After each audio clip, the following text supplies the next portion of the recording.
Bismillahirrahmanirrahim, la paix soit sur vous. Nous sommes au 4e jour du mois du Ramadan et nous parlons toujours de la réparation, de la réforme, du fait de chercher à réparer ce qui dans nos vies a pu être blessé, a pu être détérioré, en sachant finalement que c'est la loi de la vie. Nous sommes destinés à vieillir, comme nous sommes destinés à détruire, comme nous sommes destinés à même pervertir d'une certaine façon au gré du temps. Et ce que nous avons à faire, c'est à essayer de changer tout ça. Et que tout cela, c'est possible en fait.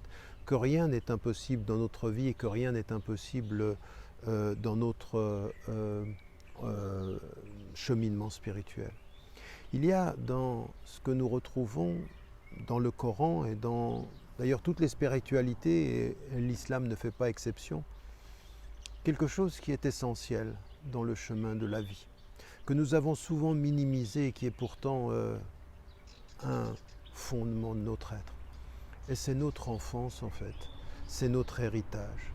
C'est d'avoir, en tant qu'adulte, en tant que jeune adulte, en tant qu'adulte autonome, en tant que père, que maman, que grand-père, que grand-maman, ou en tant qu'enfant tout simplement, à se poser la question de, comme je le disais, non pas simplement de savoir où l'on va, mais savoir ce que l'on porte, de savoir ce qui nous a fait. Et si l'on veut réparer, il faut avoir la conscience de son enfance.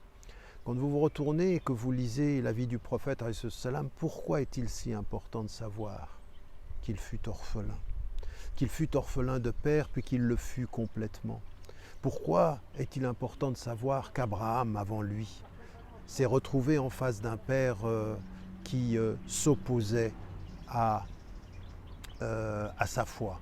Pourquoi est-il important de savoir que le fils de Noé a rejeté son père?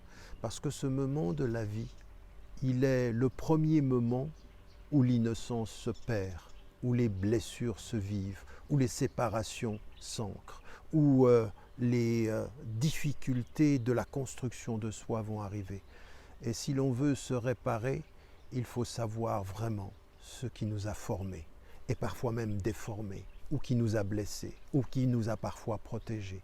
Et donc, au moment où l'on jeûne, au moment où l'on fait ce travail, ce cheminement spirituel, il est important de prendre ce temps de la conscience. Ce temps où l'on se retourne vers soi-même et que l'on fait le point sur « mais que fut mon enfance ?» Comme dit le poète, « qu'as-tu fait, ô toi, que voilà de ta jeunesse ?» Qu'est-ce que tu as fait et qu'est-ce qui t'a fait dans ta jeunesse? Et cela, c'est une question à ne jamais éviter.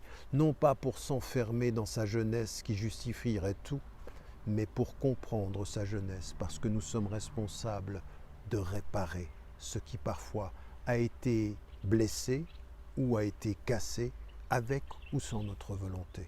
Nous en sommes responsables et ce fardeau-là, il faut le porter.